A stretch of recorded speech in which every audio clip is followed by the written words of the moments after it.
Record News Rural. Oferecimento. Valtra, 65 anos de Brasil.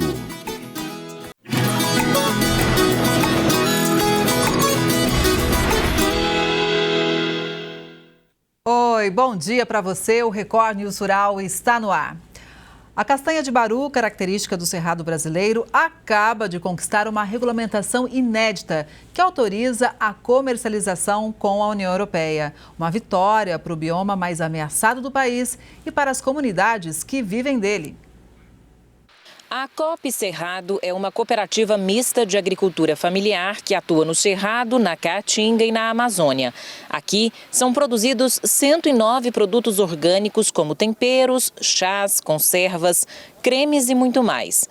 A gente tem uma atuação em 5 estados e trabalhamos com a questão do agroextrativismo no Cerrado, além da produção orgânica e agroecológica certificada que a gente faz aqui dentro da indústria. A castanha de baru vem de Minas Gerais, Tocantins, Mato Grosso e de Goiás. Aqui ela é separada, torrada e embalada, mas também é transformada em farinha, cremes e até biscoitos. Então a gente tem uma linha, trabalhamos com pimenta, plantas desidratadas como alecrim, louro, temos a linha de conservas, que aí tem o piqui, tem as pimentas e os grãos, né? Trabalhamos com gergelim. Então toda essa questão dos cultivados são orgânicos ou agroecológicos. A regulamentação que autoriza a entrada das castanhas de baru na Europa é resultado de 25 anos de trabalho da COP Cerrado em parceria com o Centro de Desenvolvimento Agroecológico do Cerrado, que apostaram no baru como um instrumento de transformação social,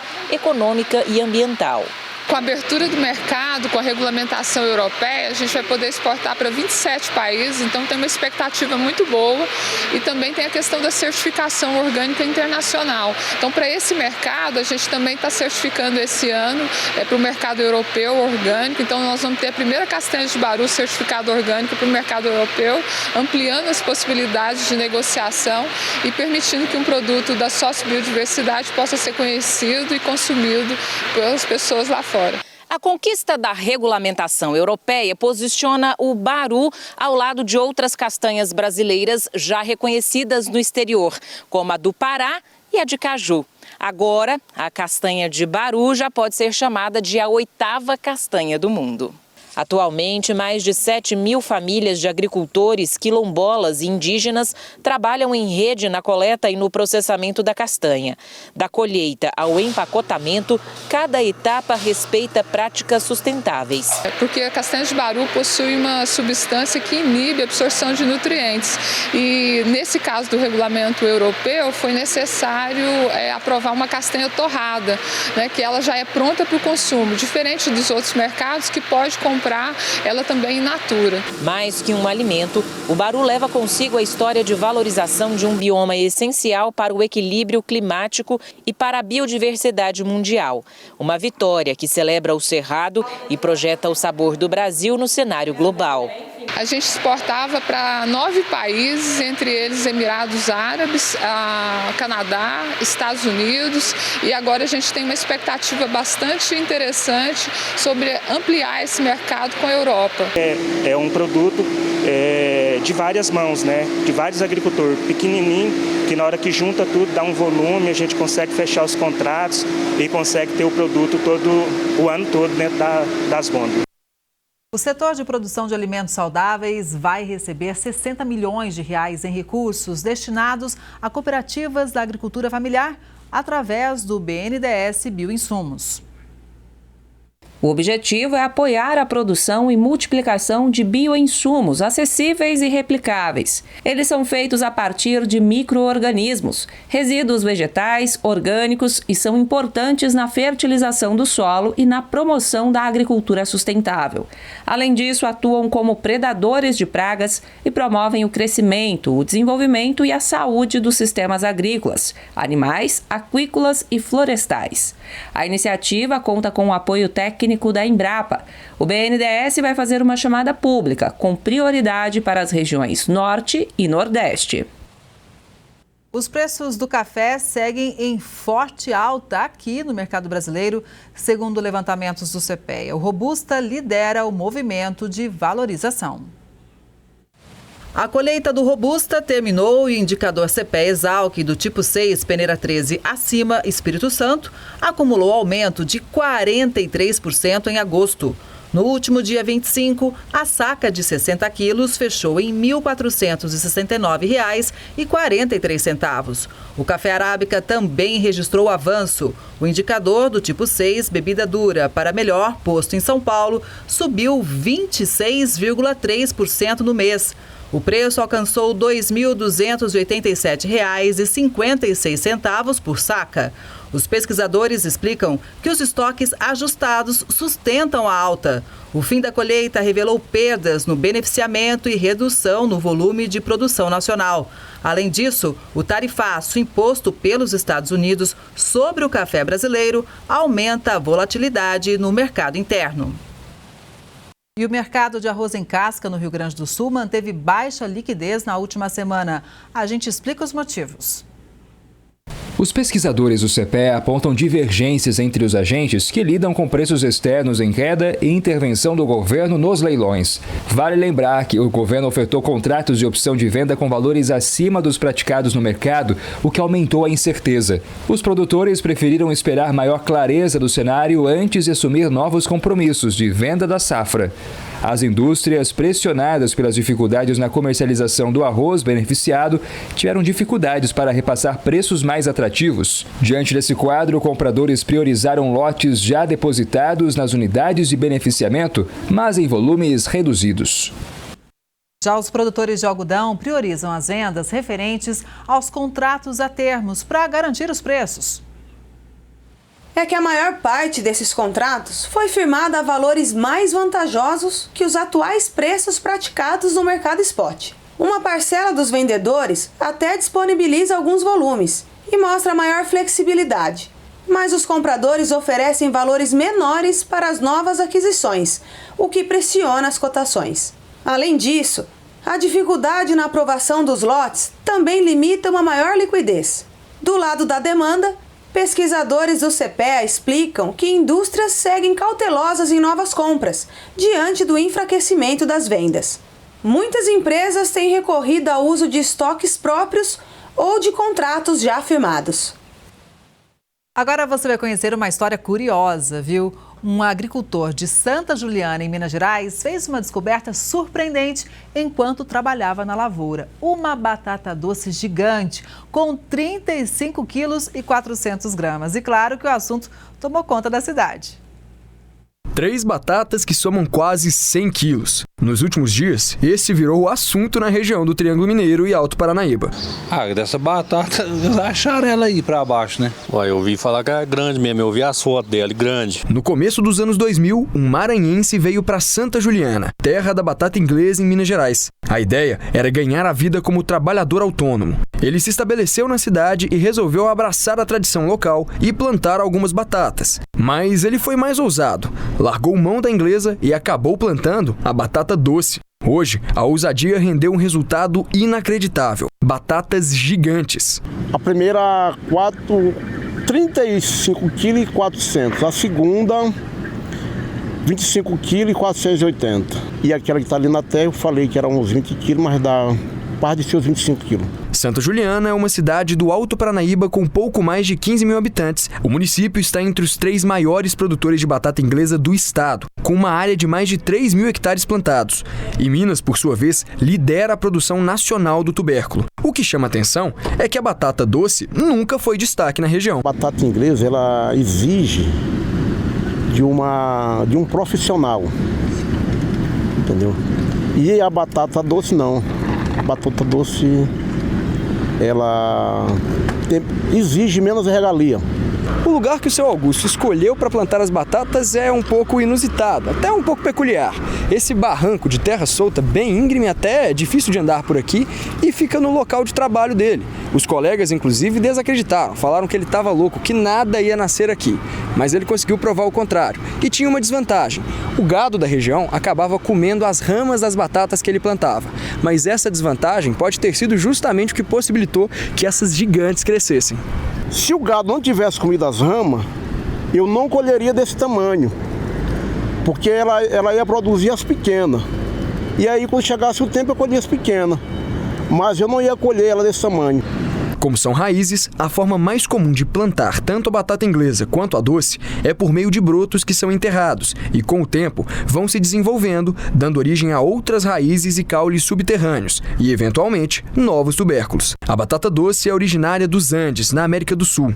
Ela tem boas quantidades de carboidratos, fibras, vitaminas A, B e C e minerais como potássio e magnésio, o que garante diversos benefícios. Mas para o seu Augusto, o maior benefício que esse tubérculo trouxe foi a fama. Eu quero dizer a você que é um milagre de Deus. Porque eu nem em sonho eu imaginava, ou sonhei, ou pensei que houvesse colher uma batata nesse porte que nós colhemos aí. Para todo enquanto é lado é o comentário, a batata. Umas pessoas me chamam Augusto da Batata, outros chamam Augusto Agro, Augusto da Batata Doce. Eu não sei qual o nome que eles vão me batizar. Conhecido como seu Augusto da Batata Doce. Quando nós passamos na cidade aí, o povo tá comentando aí. Virou assunto. Ficar famoso na televisão, né? Eu vi ele no vídeo. Conhece ele, né? Conheço. Tá ficando famoso aqui na cidade. Tá, esse aí já tá famoso. Tá todo mundo famoso, né? Confira agora a previsão do tempo para esta quinta-feira em todo o Brasil.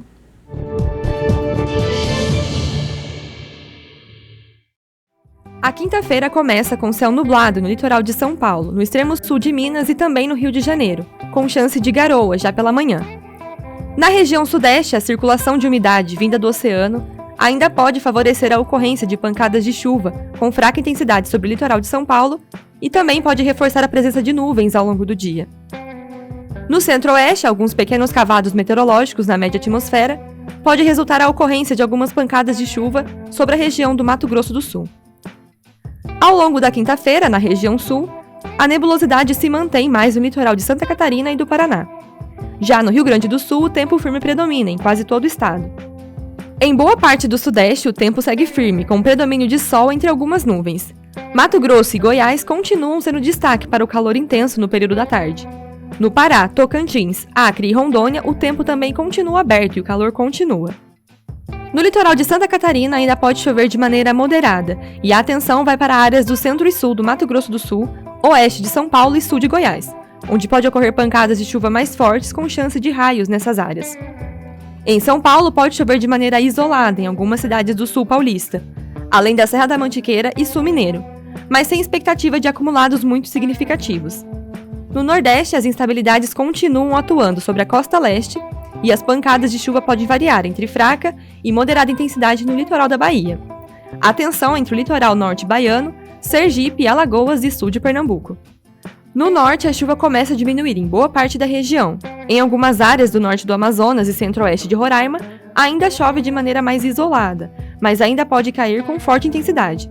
E há risco de chuvas também no extremo norte do Amapá e no oeste do Pará, na divisa com o Amazonas. No Rio Grande do Sul e no litoral do Rio, são esperadas rajadas de vento de até 50 km por hora. E no Rio Grande do Norte, as rajadas podem variar entre 50 e 70 km por hora. Enquanto algumas áreas do Brasil ainda têm uma quinta mais úmida e fresca, boa parte do centro do Brasil ainda continua sob a influência de uma massa de ar mais seco. Em Tocantins, Goiás, boa parte de Minas, Piauí, sul do Maranhão e oeste de Minas e Bahia, a umidade relativa do ar pode ficar abaixo dos 20%, e o risco de incêndios continua elevado, além do desconforto respiratório que ainda se mantém nessas regiões. Algumas áreas do interior do Nordeste, Minas, Mato Grosso, Rondônia e Acre também continuam com o tempo mais seco, e a umidade deve ficar abaixo dos 30%. Em relação às temperaturas, as máximas não devem passar dos 23 em Porto Alegre, 24 em São Paulo, 28 e 29 entre Belo Horizonte e Salvador, e no centro do Brasil as temperaturas continuam mais altas, podendo alcançar 36 em Palmas, 35 em Campo Grande e 32 em Goiânia e Manaus. A Organização das Nações Unidas para a Alimentação e Agricultura completa 80 anos e o pontapé inicial das comemorações acontece até sexta-feira no Semiárido Show, feira de inovação tecnológica voltada para a agricultura familiar em Petrolina, Pernambuco. Quem chega com todas as informações para a gente é o representante da FAO no Brasil, Jorge Meza. Jorge, bom dia, seja muito bem-vindo ao Record News Rural. Bom dia, Kelly. Muito obrigado pela oportunidade de falar desta importante data para a FAO. A gente que agradece a sua presença aqui, é uma data realmente importante. Eu gostaria de saber por que a escolha de Petrolina justamente para começar as comemorações.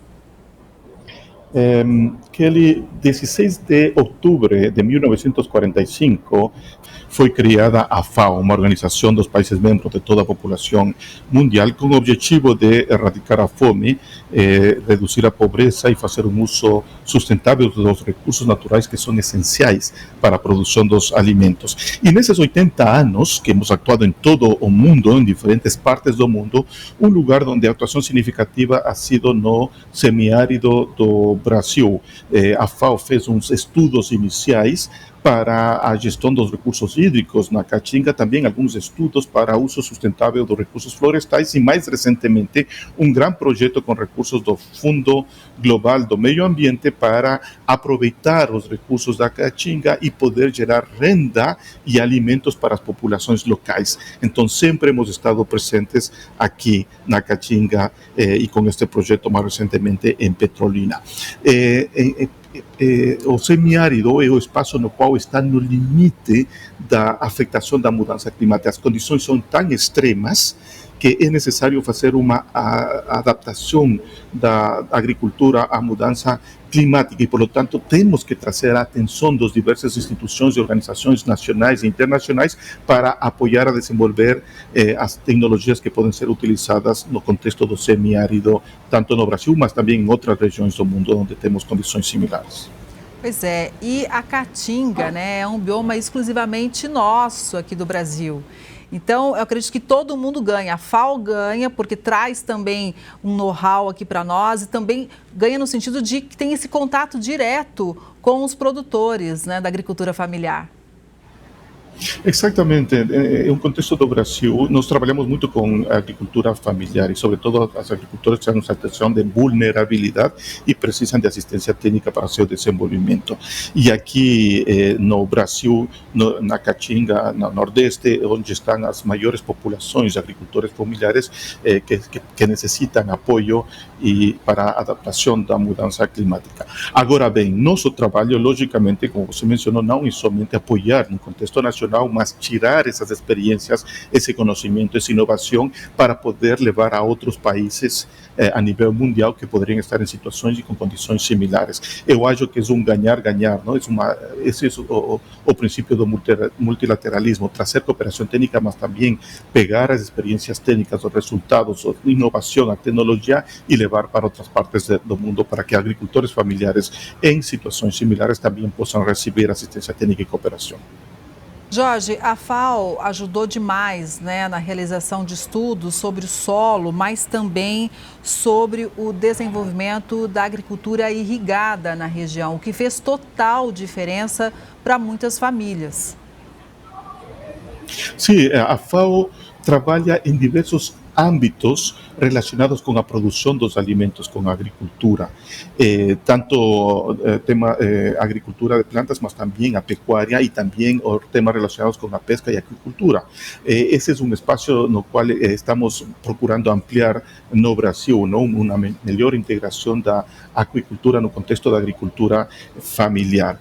Nesse sentido, nós temos procurado introduzir na medida do possível ou provar ou desenvolver tecnologia relacionada à provisão de água no contexto de Caatinga. Mas esse é um dos elementos, o tema da irrigação. Outro elemento importante é a escolha adequada das espécies que estão melhor adaptadas a uma situação de limitação em relação à disponibilidade de água e também o manejo em conjunto do recurso que é são vários elementos técnicos abordados.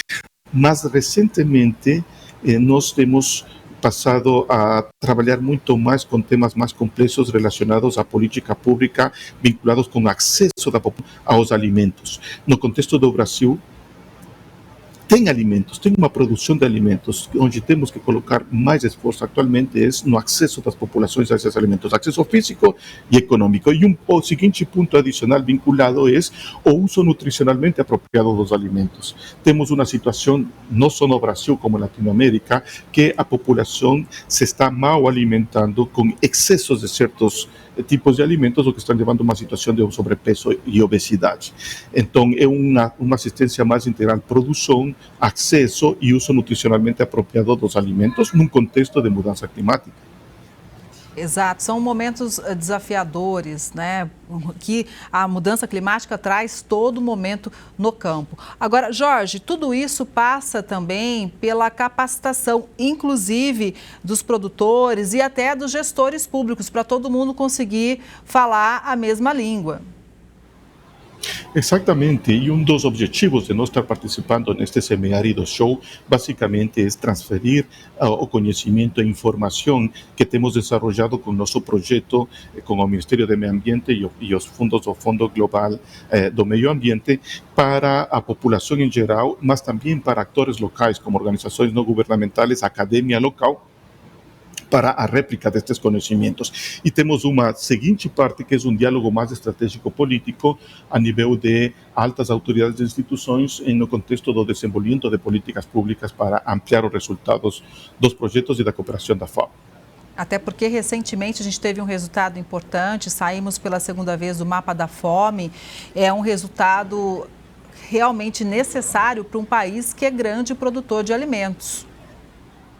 Sim, nós temos festejado junto com o Brasil a saída novamente do mapa da fome e podemos explicar de diversas perspectivas o fato de ter saído do mapa da fome, mas são 4 elementos importantes que temos que aprender como lição aprendida do Brasil para outros países que também estão procurando sair do mapa da fome.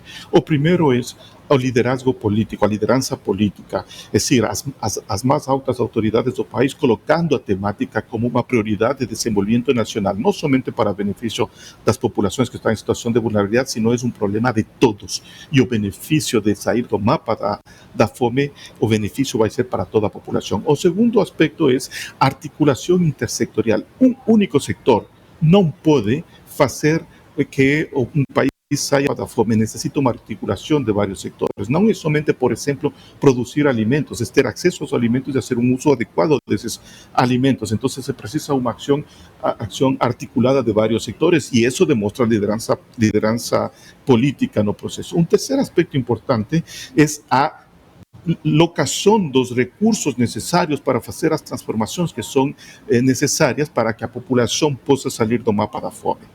Recursos que são assignados dentro do orçamento nacional, mas também que têm que ser articulados com as ações do setor privado. E para isso se necessita política pública. E um quarto aspecto importante deste fato de ter saído do mapa da fome é que tenha uma população que colabora e contribui com essa prioridade e entende a importância e coopera com o governo, com o setor privado no esforço de que o país saia do mapa da fome. E isso quer dizer entender, por exemplo, a assignação de recursos que são de todos para certos setores em situação de vulnerabilidade que são necessários para fazer os esforços de sair do mapa da fome. São 4 elementos importantes que nós, num contexto internacional, pregamos com os países para poder enfocar e desenvolver sobre a base de suas políticas públicas necessárias para sair do mapa da fome. Jorge, falando no país Brasil, nós sabemos da nossa potência quando o assunto é produção de alimentos e também sabemos da nossa possibilidade de produzir cada vez mais e melhor, respeitando sempre o meio ambiente, sem ampliação de áreas. E quando a gente fala do Brasil, comparando com outros países que a FAO atua, qual é a sua análise sobre essa capacidade realmente de produzir mais e melhor?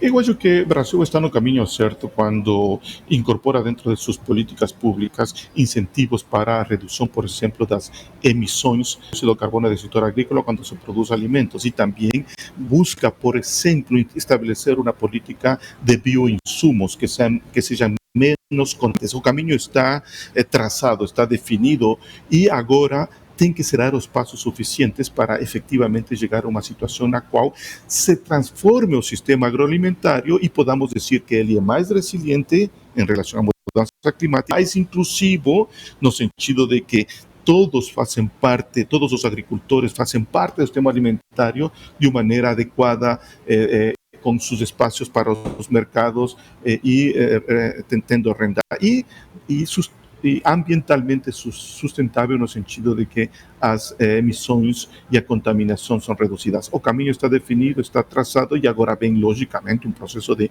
implementação que levará alguns anos a resultados muito mais contundentes em essa dissociação do sistema agroalimentário com a contaminação e os problemas ambientais que hoje temos, não somente no Brasil, mas no contexto ambiental. Pois é, Jorge, e são vários desafios, né? E tudo isso tem que ser enfrentado realmente com muita vontade política, com informação, com tecnologia, com capacitação no campo. Mas, na sua visão, a gente sabe também da importância da nossa agricultura familiar, dos pequenos agricultores, inclusive na produção de alimentos básicos da mesa do brasileiro. Com relação à nossa agricultura familiar, como é a visão da FAO? A gente avançou? O que a gente precisa melhorar para garantir realmente qualidade de vida para esses pequenos produtores e até para que eles permaneçam no campo? Olha, a agricultura familiar é essencial, principalmente nos países que são produtores de alimentos. Não é essencial no sentido de que mais do 60% dos alimentos que se consumem no país vêm da agricultura familiar. No contexto do Brasil, tem alguns programas muito importantíssimos para apoiar o desenvolvimento da agricultura familiar. São programas que incentivam a agricultura familiar, são programas que ajudam as pessoas a ficar no campo e ter de aí sua renda.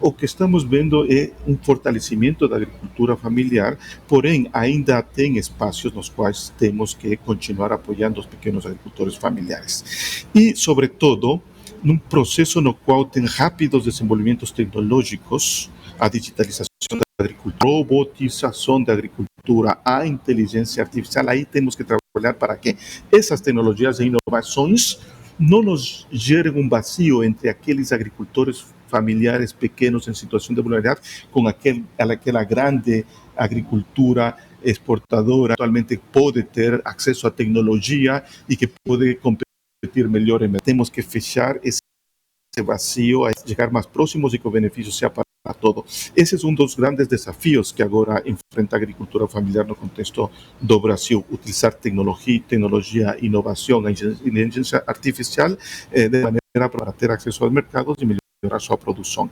Tem espaço sempre para desenvolver, porém, temos uma agricultura familiar mais robusta e com opções de programas e políticas públicas para sair para frente.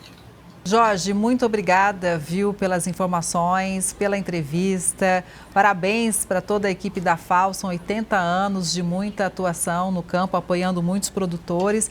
Gostaria de deixar também o convite para todo mundo participar do Semiárido Show na Embrapa Semiárido. Vai até amanhã, uma grande oportunidade. E mais uma vez, muito obrigada, estamos sempre de portas abertas. Kelly, muito obrigado, mas o parabéns não é para nós, o parabéns é para todos os Estados-membros e as organizações que contribuíram na criação e no desenvolvimento da FAO, que é um patrimônio institucional de toda a humanidade. Assim que parabéns para todos. Obrigado. Parabéns a todos. Bom dia. E essa edição do Record News Rural fica por aqui. Obrigada pela sua audiência. A gente se vê no próximo programa. Até lá.